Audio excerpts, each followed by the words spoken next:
Good evening. लल्ला classes में आप सभी का स्वागत है।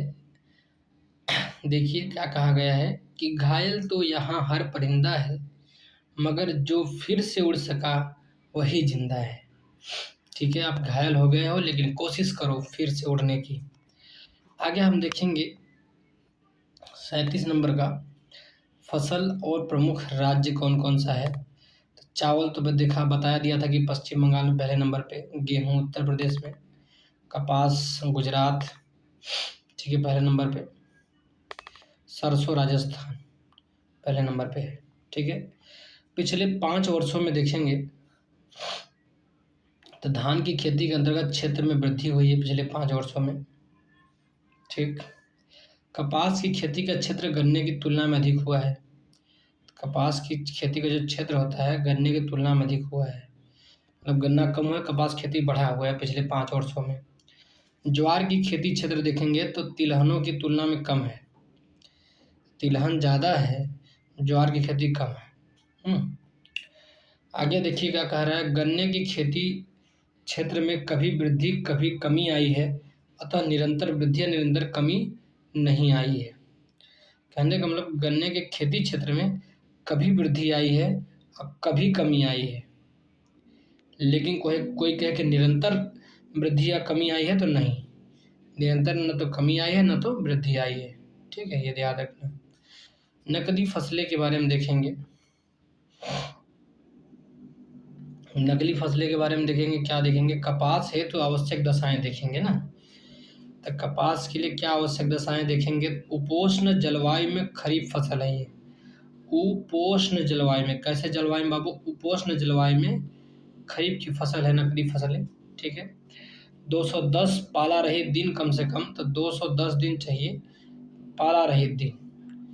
हाँ, 50 से 100 सेंटीमीटर की हल्की वर्षा चाहिए ही चाहिए। हाँ, किसके, नकदी फसलें के लिए, खरीफ की फसलें के लिए। सुअपवाहित मृदा जिनमें नमी धारण की क्षमता हो, वैसी मृदा जिसमें नमी धारण की क्षमता हो वहाँ पे ज़्यादा नकदी फसलें होती है। उत्तर पश्चिमी और पश्चिमी भारत में अधिक मात्रा में उत्पादन होता है इसका। तो उत्तर पश्चिमी और पश्चिमी भारत में नकदी फसलें का उत्पादन होता है। अच्छा, किसके लिए बात करें, कपास है तो आवश्यक दशाएं पूछा गया है। किसके लिए बाबू, कपास के लिए आवश्यक दशाएं हैं। तो उत्तर पश्चिमी पश्चिमी भारत में अधिक मात्रा में उत्पादन होगा। ठीक है, 50 से 100 सेंटीमीटर हल्की वर्षा चाहिए।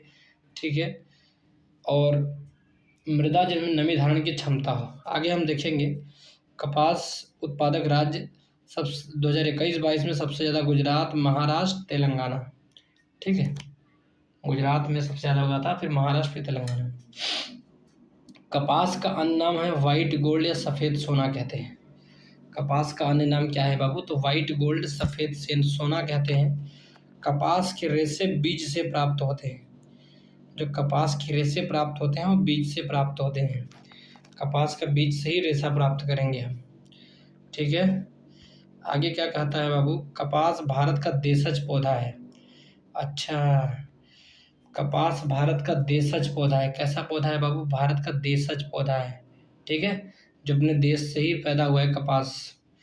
ऋग्वेद और मनुस्मृति में भी उल्लेख है कपास का। ऋग्वेद में देख लो, मनुस्मृति में देख लो, तो कपास भारत का देशज पौधा है। भारत विश्व का पहला देश जहाँ कपास का संकर किस्म विकसित हुई है ना। तो भारत क्या है बाबू, विश्व का पहला देश है जहाँ पर कपास की संकर किस्म विकसित हुई है। आगे क्या कह रहा है, सबसे अधिक सूती मिले हैं, कॉटन फैक्ट्री कहाँ पे, महाराष्ट्र में।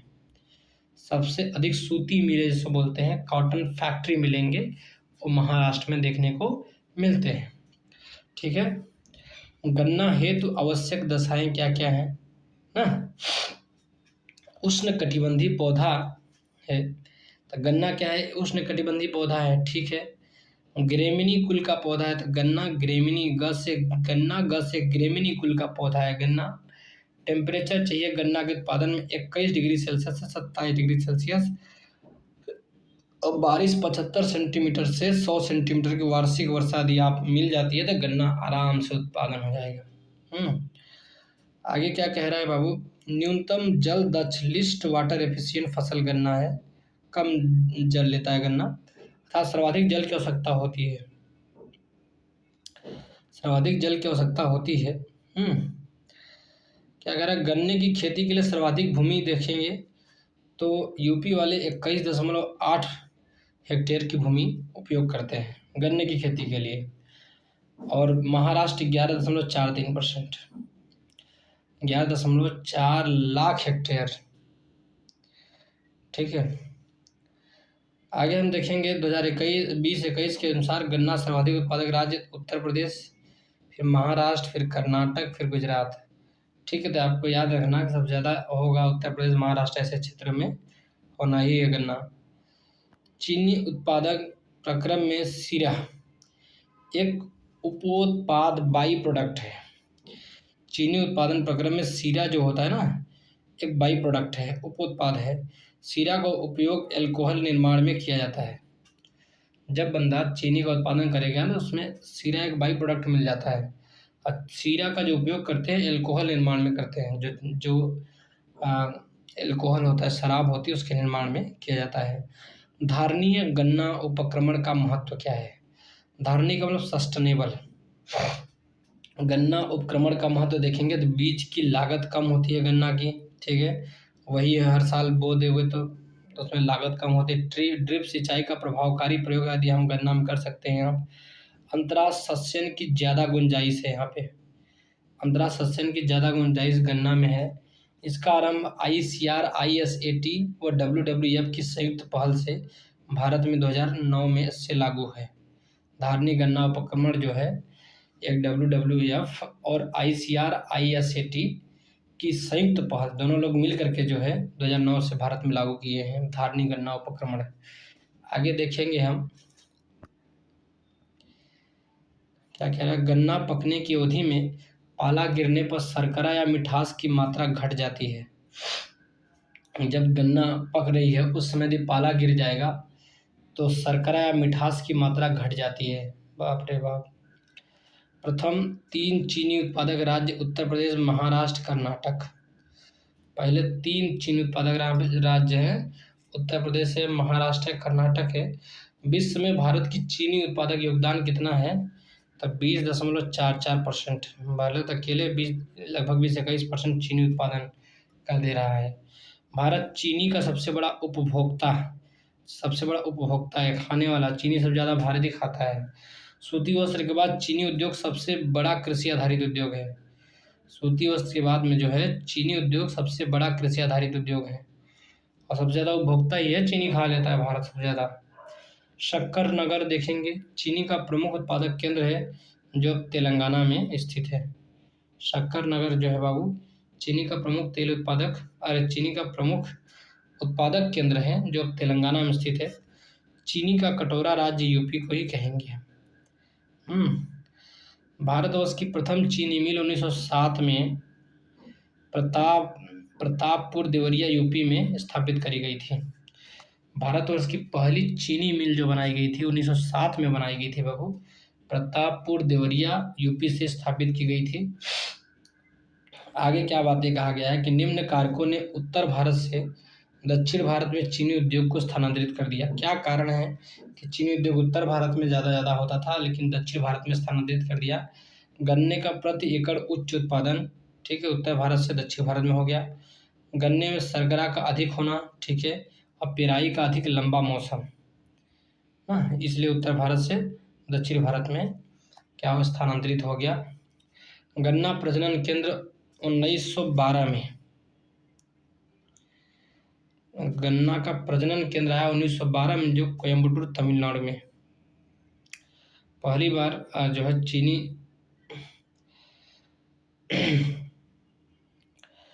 वही कहने का मतलब है कि पहली बार जो चीनी का कटोरा राज्य यूपी तो था ही, चीनी मिल बनी तो 1907 में। 5 साल बाद जो है गन्ना प्रजनन केंद्र आया, कोयम्बटूर तमिलनाडु में स्थापित किया गया।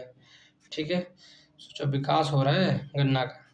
गन्ना अनुसंधान केंद्र अब 1952 में आता है कि गन्ना पे रिसर्च किया जाता है। कहाँ पे? लखनऊ यूपी में ही गन्ना अनुसंधान केंद्र बनाया गया। ठीक है, गन्ना अनुसंधान केंद्र कहाँ बनाएंगे बाबू? लखनऊ यूपी में ही बना देंगे गन्ना अनुसंधान केंद्र। गन्ने की अड़साली फसल पकने हेतु 18 माह का समय लेती है। गन्ने की अड़साली फसलें जो पकने हेतु 18 महीने का समय लेती है, तब जाके गन्ना पकती है बाबू। कितने? 18 महीने का। ठीक है। आगे देखेंगे, जो महाराष्ट्र के कम वर्षा वाले क्षेत्र में पैदा होती है अड़साली फसलें गन्ने की, बुआई जुलाई अगस्त में गन्ने की हो जाती है। तो गन्ने की अड़साली फसलें जो है महाराष्ट्र के कम वर्षा वाले क्षेत्र में पैदा होती है। ठीक है। और इसकी बुआई जुलाई अगस्त में हो जाती है गन्ने की अड़साली फसल। फिर कह रहा है कि यूपी में गन्ना एवं चीनी का उत्पादक सर्वाधिक होता है। तो गन्ना का उत्पादन होगा, चीनी का उत्पादन सर्वाधिक होता है, जबकि महाराष्ट्र में गन्ने की उत्पादकता अधिक है। महाराष्ट्र में गन्ने की उत्पादकता अधिक है। गन्ना एवं चीनी का उत्पादक सर्वाधिक होता है यूपी में, जबकि महाराष्ट्र में गन्ने की उत्पादकता अधिक है। मतलब गन्ने की उत्पादकता मतलब कम जगह पे ज़्यादा उत्पादकता होगा ऐसे। तो कह रहा है कि CO 1148 महत्वपूर्ण प्रजाति है गन्ने की। CO 1148 महत्वपूर्ण प्रजाति है किसकी बाबू? गन्ने की। अब मूंगफली की आवश्यक दशाएं देखेंगे क्या होती है। खरीफ की फसल है।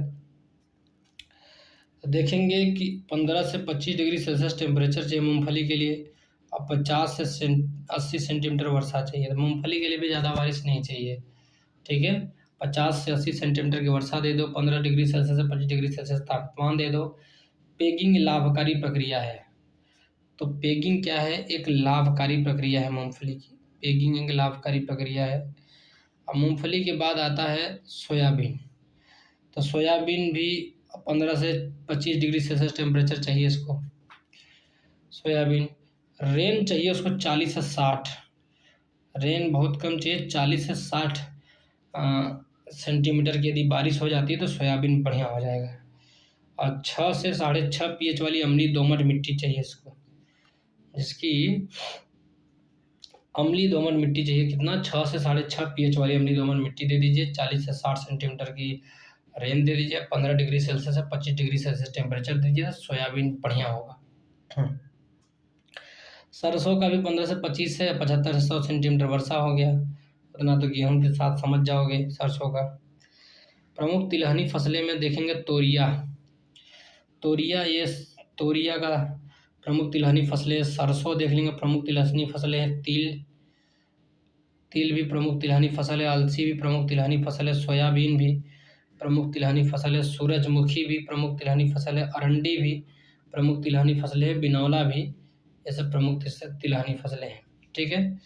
तो देखो बिनौला को याद रखना कि ये क्या है बाबू? तिलहनी फसलें हैं बिनौला। और बाकी तो तोरिया का थोड़ा सा नाम आप जान लो, तोरिया और बिनौला, बाकी तो सब लोग जानते ही होंगे। अलसी का भी तेल होता है, ये भी याद रखना। शुष्क भूमि के लिए सर्वाधिक उचित फसल मूंगफली है। शुष्क भूमि के लिए सर्वाधिक उचित फसल कौन है बाबू? मूंगफली है जो शुष्क भूमि के लिए। शुष्क प्रदेशों की वर्षा आधारित खरीफ फसल है, जबकि गेहूं मुख्यतः शीतोष्ण कटिबंधीय रबी फसल है। सिंचाई सुविधा वाले क्षेत्रों में उगाया जाता है। आगे हम देखेंगे सोयाबीन का अग्रणी उत्पादक राज्य 21-22 में, तो वही है महाराष्ट्र, मध्य प्रदेश, राजस्थान। ठीक है। 22 में सब नंबर 1 पे महाराष्ट्र था, उसके बाद मध्य प्रदेश, फिर राजस्थान। तो सोयाबीन की खेती का सर्वाधिक क्षेत्रफल 2022 के आंकड़े के अनुसार देखेंगे, सबसे ज़्यादा जगह पे जो लगा था वो 5.06 मिलियन हेक्टेयर मध्य प्रदेश में। जो उसके बाद महाराष्ट्र में जो कुल सोयाबीन कृषि क्षेत्र का 44% हिस्सा लगाया जाता है भाई मध्य प्रदेश में। तो मध्य प्रदेश में ज़्यादा सोयाबीन बोया जाता है, ज़्यादा जगह पे, हेक्टेयर के, मिलियन हेक्टेयर के आधार पे। तिलहन का सबसे बड़ा उत्पादक राज्य राजस्थान, मध्य प्रदेश, गुजरात। ठीक है। मूंगफली का उत्पादक राज्य, तो मूंगफली सबसे ज़्यादा देखेंगे गुजरात में ही, फिर राजस्थान में, फिर तमिलनाडु में। आगे देखते चलो, मूंगफली का प्रति हेक्टेयर अधिक उत्पादन करने वाला राज्य, प्रोडक्टिविटी के आधार पे देखेंगे, सबसे कम 1 हेक्टेयर में ज़्यादा अधिक उत्पादन राज्य तमिलनाडु को देगा मूंगफली का। राजस्थान भी 1 हेक्टेयर में अधिक उत्पादन करता है, गुजरात भी 1 हेक्टेयर में अधिक उत्पादन करता है। कहने का मतलब कि कम जगह में ज़्यादा उत्पादन करने वाला सबसे पहला राज्य मूँगफली का तमिलनाडु है, दूसरा राजस्थान, तीसरा गुजरात। ठीक है, आगे चलेंगे हम 34 नंबर पे सरसों की अन्य प्रजातियां देखेंगे। तो पूसा बोल्ड, अब सरसों की अन्य प्रजातियां हम देखेंगे। पूसा बोल्ड, वरुणा, पूसा, जय किसान, ये सब सरसों का। पीताम्बरी, तो पीताम्बरी तो याद रखें सरसों पीला होता है। तो पूसा बोल्ड जो होती है ये सरसों की अन्य प्रजाति है। बोल्ड में साहसी की बात हो जाए तो सरसों बड़ा साहसी, छोटा छोटा होता है लेकिन मजबूत होता है बेचारा सरसों। साहसी आदमी, तेल परवा सकता है। तो पूसा बोल्ड की बात करें तो ये जो है सरसों की प्रजातियां हैं। वरुणा भी सरसों की प्रजातियां हैं। पूसा, जय किसान भी सरसों की प्रजातियां, पीताम्बरी भी हैं। आगे क्या कह रहा है, जिप्सम की अधिक मात्रा की आवश्यकता मूंगफली की फसल में होती है। जिप्सम की अधिक मात्रा की जो आवश्यकता होती है मूंगफली की फसल में होती है। ठीक है, मूंगफली की फसल में जिप्सम की अधिक मात्रा की आवश्यकता होती है। ठीक है, मूंगफली की फसल बोना, जिप्सम ढेर सारा छेड़ दो खेत में, फिर मूंगफली बो। ठीक है, आगे क्या कह रहा है बाबू, कुसुम तिलहनी फसल है। ये कुसुम जो है ना तिलहनी फसल है। कैसा फसल है बाबू, कुसुम तिलहनी फसल है। हमारे स्कूल में एक लड़की आती थी, उसका नाम कुसुम रहता था। वो अपने सर पे खूब तेल दबा करके आती थी। तो कैसा फसल है, कुसुम तिलहनी फसल है। इसका वैज्ञानिक नाम कार्थेमस टिंक्टोरियस है। कार्थेमस टिंक्टोरियस, इसका वैज्ञानिक नाम क्या है बाबू, कार्थेमस टिंक्टोरियस। कुसुम तिलहनी फसल है और कुसुम का वैज्ञानिक नाम कोई पूछे तो कार्थेमस टिंक्टोरियस है। क्या है, कार्थेमस टिंक्टोरियस। आगे हम देखते हैं तेल का औसतन प्रतिशत ज़्यादा है। तिल में 52% आपको तेल मिल जाएगा। मूंगफली में 48% आपको तेल मिल जाएगा। सूरजमुखी में 42% तेल मिल जाएगा। सोयाबीन में 40% तेल मिल जाएगा। तो मतलब कि तेल का औसतन प्रतिशत यदि निकालना, सबसे ज़्यादा तिल में पाएंगे 52%। यदि तेल 1 किलो भरवाएंगे तो आधा लीटर से ज़्यादा तेल आपको पड़ेगा। हाँ, मूंगफली 1 किलो में वही 48% ही मिल रहा है। सूरजमुखी में 42%, सोयाबीन 40% बस। अब दलहन की देखेंगे, खेती देखेंगे। उड़द की खेती खरीफ और रबी दोनों में की जाती है। उड़दी पिछले 3 दशकों में रबी की दलहन फसलों 150% सर्वाधिक वृद्धि हुई है। ठीक है, तो उड़द की खेती देखेंगे तो खरीफ और रबी दोनों में की जाती है। पिछले 3 दशकों में मतलब 30 सालों में रबी की जो दलहन फसल है ना उसमें 150% की वृद्धि हुई है, रबी की दलहन फसल में। आगे, दलहनी फसलों का मुख्य उत्पादक एवं उपभोक्ता विश्व में भारत है। तो सबसे ज़्यादा उत्पादक भी करता है और सबसे ज़्यादा खा भी लेता है दलहनी फसल भारत। अब हम लोग बिना दाल के रह ही नहीं पाते, दाल खाना ही खाना है। ठीक, म्यांमार भी उत्पादक उपभोक्ता है और ओनली उत्पादक में। आगे देखेंगे, दालों का अत्यधिक उपभोग होने के कारण भारत दालों का आयात करता है, निर्यात नहीं। भारत जो है आयात करता है दाल, क्योंकि बहुत अधिक मतलब कि क्या बोलते हो, उपभोग अधिक हो जाता है। ठीक है, तो इसलिए हमको क्या करते हैं बाबू, दाल का आयात करेंगे, मंगाएंगे। निर्यात कहाँ है, ये नहीं है हमारे पास निर्यात करने के लिए। सोचो हम लोग ज़्यादा दाल खाते हैं, हम लोग ज़्यादा सोचते हैं ज़्यादा प्रोटीन लें। वाह, अच्छा। कुल दालों का सबसे बड़ा उत्पादक राज्य मध्य प्रदेश, महाराष्ट्र और राजस्थान है। मध्य प्रदेश, महाराष्ट्र और राजस्थान, तो समझ लो दाल सबसे ज़्यादा मध्य प्रदेश में हो रहे हैं। फिर दलहनी फसलों में हवा से नाइट्रोजन संचित करने की क्षमता होती है। ठीक है, दलहनी फसलों में हवा से नाइट्रोजन संचित करने की क्षमता होती है। ठीक है, आगे, कोबाल्ट राइजोबियम द्वारा नाइट्रोजन स्थिरीकरण के लिए आवश्यक तत्व है। कोबाल्ट क्या होता है कि राइजोबियम के द्वारा नाइट्रोजन स्थिरीकरण के लिए तत्व चाहिए कि राइजोबियम से हमें नाइट्रोजन को स्थिरीकरण करना है, तो उसके लिए तत्व है कोबाल्ट। यह विटामिन B12 के संश्लेषण में सहायक होता है। कोबाल्ट विटामिन B12 के संश्लेषण में सहायक होता है, विटामिन B12 के संश्लेषण में। राइजोबियम दलहनी फसलों की जड़ों में पाया जाने वाला बैक्टीरिया है। राइजोबियम क्या है बाबू?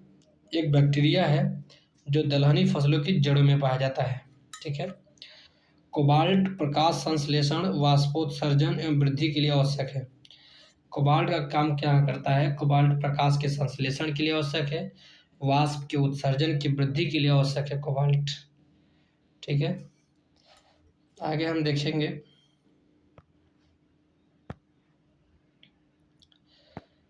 नीलम जो संबंधित है आम से संबंधित है। नीलम किससे संबंधित है बाबू? आम से संबंधित है। नीलम नीलम आम से संबंधित है, चंद्रा मूंगफली से संबंधित है। हाँ, नीलम आम से, ठीक है, नीलम जो है आम से संबंधित है, चंद्रा मूंगफली से संबंधित, पंत L406 मसूर से संबंधित है, दाल से। पंत L406 मसूर से संबंधित है। वरुणा तो सरसों से भी बताए हैं कि वरुणा सरसों से है। ठीक है। नीलम आम की प्रजाति है, चंद्रा मूंगफली की प्रजाति है, और पंत L406 मसूर की प्रजाति है, वरुणा सरसों की प्रजाति है। आगे हम देखेंगे बाबू चना, मटर, मूंग की फसलें। चना ले लो, मटर ले लो, मूंग की फसलें ले लो, वायुमंडल से नाइट्रोजन का स्थिरीकरण करती हैं। ठीक है। दलहनी फसलों में संतुलित खाद का अनुपात होता है नाइट्रोजन, फास्फोरस और पोटेशियम ना। तो नाइट्रोजन, फास्फोरस और पोटेशियम तो 0-1-1। नाइट्रोजन नहीं डालना पड़ता है, फास्फोरस एक अनुपात में और पोटेशियम एक अनुपात में डाला जाता है। ठीक है। या तो 1-2-2 होता है, या तो 1-2-3 होता है बस। ठीक है। तो दलहनी फसलों में जो संतुलित खाद का अनुपात होता है नाइट्रोजन 0 के बराबर, एक अनुपात में फास्फोरस और एक अनुपात में पोटेशियम। आगे हम देखेंगे अरहर की उत्पत्ति भारतवर्ष में मुख्य प्रजातियां देखेंगे। अरहर की उत्पत्ति भारतवर्ष में हुई है। अरहर की उत्पत्ति भारतवर्ष में हुई, इसलिए हम लोग बहुत अरहर खाते हैं।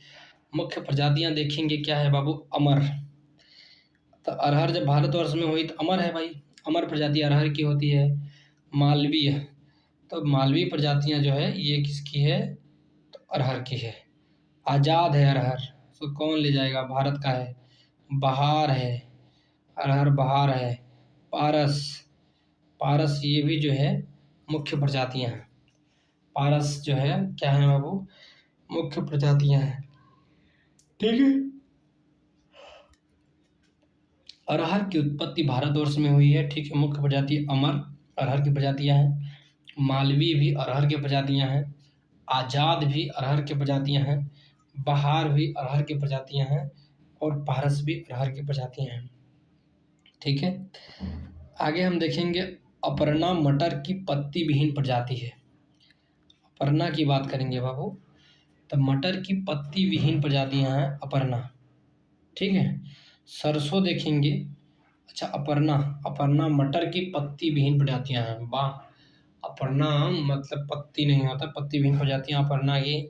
सरसों, वरुणा, ठीक है, ये प्रजातियां। मटर की सपना, अब मैंने बताया था कि हमारी एक दोस्त थी, सपना नाम था उसका, तो मैंने उसको मटर कह दिया था एक बार, क्योंकि इसकी प्रजातियां क्या होती है? मटर। तो सपना, ठीक है, सपना किसकी प्रजाति है? मटर की प्रजाति। कौशल, हमारे भाई का नाम है कौशल। कौशल जो है मूंगफली की प्रजातियां हैं। कौशल किसकी प्रजातियां हैं? मूंगफली की। तो कौशल खूब मूंगफली खाता है। ठीक है। तो कौशल किसकी प्रजातियां हैं? मूंगफली की प्रजातियां हैं। ठीक है। आगे हम देखेंगे रेशम के बारे में। रेशम की 5 सभी ज्ञात वाणिज्यिक किस्मों, मालबरी ले लो, ट्रॉपिकल ले लो, टसर ले लो, ओक, टसर, ईरी, मूंगा का उत्पादन करने वाला एकमात्र देश है। ठीक है। भारत एकमात्र ऐसा देश है जो 5 प्रकार की रेशम का उत्पादन करता है। कौन कौन से? मालबरी, ट्रॉपिकल, फिर टसर 3, ओक, टसर, उसके बाद ईरी और मूंगा। ठीक है, 5 प्रकार की। भारत विश्व में लाख का सबसे बड़ा उत्पादक देश है। भारत विश्व में लाख का सबसे बड़ा उत्पादक देश है, जबकि रेशम का दूसरा सबसे बड़ा उत्पादक देश है। तो लाख, भारत विश्व में सबसे ज्यादा उत्पादन करता है लाख का, और रेशम का दूसरे नंबर पे उत्पादक देश है भारत। सर्वाधिक रेशम उत्पादक राज्य देखेंगे तो कर्नाटक 33.43% है, रेशम उत्पादन करेगा, फिर आंध्र प्रदेश करता है। ठीक है, आगे क्या कह रहा है कि कर्नाटक शहतूत रेशम का अग्रणी है। शहतूत रेशम का जो है अग्रणी है कर्नाटक राज्य, और सबसे ज़्यादा 33 से 34% लगभग अकेले उत्पादन करता है कर्नाटक रेशम का। लेकिन लाख जो है भारत में नंबर 1 पाया जाता है, और रेशम नंबर 2 है विश्व में। ठीक है, टसर रेशम कहाँ पे देखने को मिलेगा आपको? झारखंड में 76% टसर रेशम देखने को मिलेगा। टसर रेशम इरी असम में 70% देखने को मिलेगा। हाँ, लगभग पूरब वाले क्षेत्र में चल रहा है।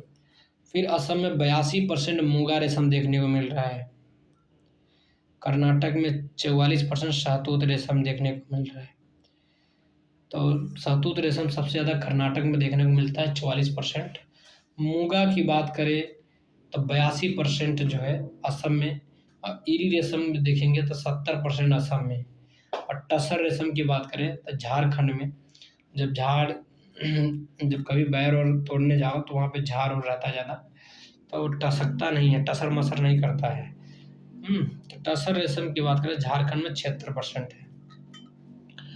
भारत को 3/4 से अधिक कच्चा रेशम प्राप्त होता है, तो कर्नाटक से और आंध्र प्रदेश से आपको प्राप्त हो जाएगा, मतलब 3/4 से अधिक। ठीक है, तो भारत को 3/4 से अधिक कच्चा रेशम प्राप्त हो जाता है कर्नाटक और आंध्र प्रदेश से। टसर रेशम का अग्रणी उत्पादक राज्य है झारखंड। मैंने पहले बता दिया टसर रेशम का अग्रणी उत्पादक राज्य है झारखंड, जबकि टसर रेशम को ट्रॉपिकल टसर और ओक टसर में बांट दिया गया है। ट्रॉपिकल टसर में देखेंगे तो झारखंड अग्रणी राज्य है, और ओक टसर में देखेंगे तो मणिपुर। ओक टसर की बात करेंगे तो कहाँ से संबंधित है बाबू? तो मणिपुर से संबंधित है। लेकिन ट्रॉपिकल टसर की बात करें तो झारखंड अग्रणी राज्य है। कहाँ? कौन सा? झारखंड। ठीक है, आगे हम देखेंगे कर्नाटक भारत का सबसे बड़ा रेशमी वस्त्र उत्पादक राज्य है। अब भाई रेशम सब ज़्यादा हो रहा है तो रेशमी वस्त्र उत्पादक राज्य क्या देखने को मिलेगा? कर्नाटक देखने को मिलेगा। कहाँ का? भारत का सबसे बड़ा। ठीक है, तो कर्नाटक भारत का सबसे बड़ा रेशमी वस्त्र उत्पादक राज्य है। ठीक है, आगे हम देखेंगे बाबू बागानी फसलों के बारे में। किसके बारे में देखेंगे? बागानी फसलों के बारे में देखेंगे। कॉफ़ी, तो ये बागानी फसल है। कॉफ़ी जो है या कहवा है तो दशाएं क्या चाहिए?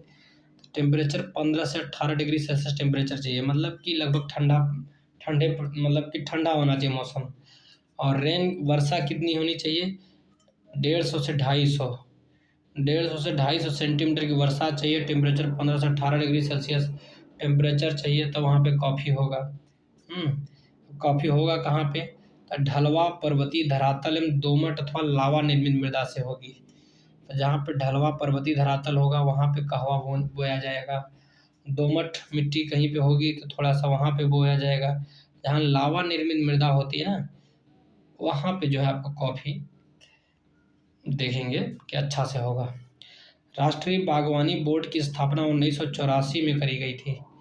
राष्ट्रीय बागवानी बोर्ड की स्थापना 1984 में की गई। हेडक्वार्टर कहाँ बनाया गया? वो गुरुग्राम। कहाँ बनाया गया? वो गुरुग्राम हरियाणा में बनाया गया। सोचो, राष्ट्रीय बागवानी बोर्ड की स्थापना होगी कि अब बागवानी बोर्ड की स्थापना करेंगे, तो 1984 में दिमाग खुल रहा है इन लोग का। राष्ट्रीय बागवानी बोर्ड की स्थापना करते हैं, और हेडक्वार्टर गुरुग्राम हरियाणा में स्थित है। कॉफ़ी का सर्वाधिक उत्पादन करने वाला राज्य कर्नाटक है, जो कि 70.65% अकेले कर लेता है बेचारा। केरल है 20.43% करेगा। तमिलनाडु 5%। तो वही है कि जहाँ लावा निर्मित मृदा होती है तो कर्नाटक, केरला, तमिलनाडु। ठीक है, कॉफ़ी का सर्वाधिक उत्पादन करने वाला राज्य है। आगे हम देखेंगे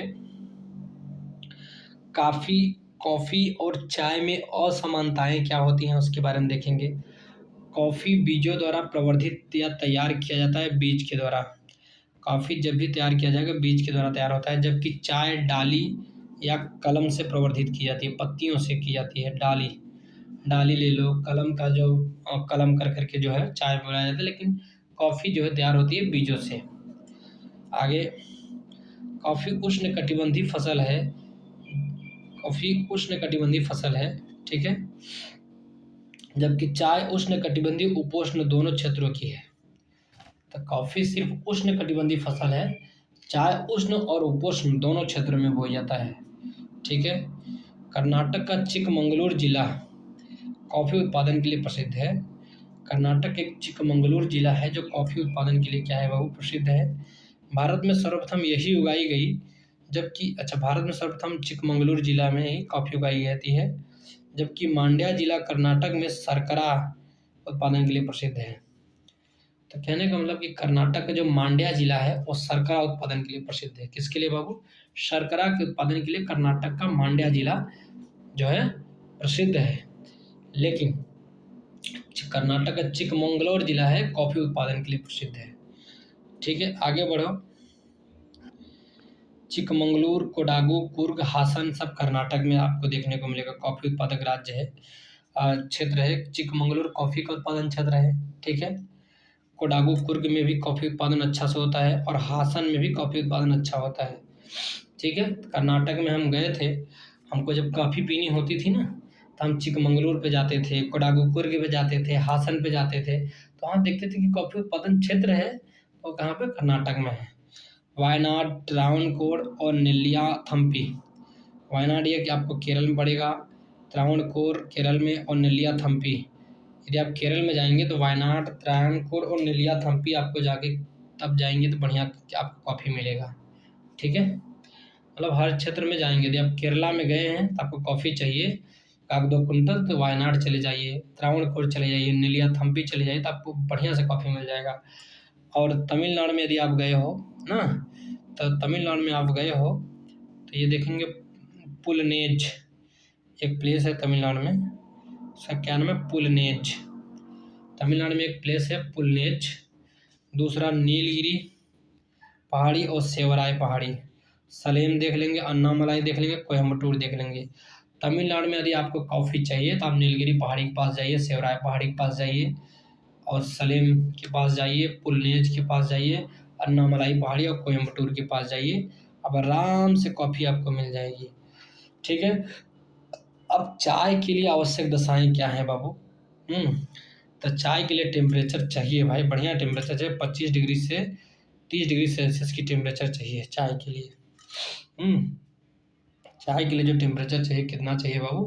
25 डिग्री सेल्सियस से 30 डिग्री सेल्सियस की टेम्परेचर चाहिए चाय के लिए। और रेन 150 से 250 सेंटीमीटर की वर्षा चाहिए चाय के लिए। चाय के लिए वर्षा तो बढ़िया चाहिए, 150 से 250 सेंटीमीटर चाहिए और ढलान युक्त पहाड़ी चाहिए। ऐसी पहाड़ी जहाँ पे ढलान हो वहाँ पे बढ़िया से चाय की उत्पादन होती है, ठीक है। आगे हम देखेंगे रबर के लिए दशाएं क्या देखेंगे, तो गर्म एवं नम जलवायु देखेंगे। तो रबर के लिए गर्म जलवायु चाहिए या नम जलवायु चाहिए, ठीक है। टेम्परेचर 25 से 28 डिग्री सेल्सियस की चाहिए टेम्परेचर रबर के लिए भी, लेकिन वर्षा बहुत चाहिए, 300 सेंटीमीटर की औसत वार्षिक वर्षा चाहिए, तब जाकर के आप रबर का उत्पादन कर सकते हैं। चीन के बाद भारत दूसरा चाय उत्पादक देश है। चीन के बाद भारत दूसरा जो है चाय उत्पादक देश है। उपभोग में पहला नंबर पे चीन है। चीन नंबर 1 उत्पादन करता है, भारत दूसरा नंबर पे, लेकिन पीने में नंबर 1 है चीन। पीने में जो है भारत नंबर 1 है, मतलब उपभोग ज़्यादा करता है भारत। आगे हम देखेंगे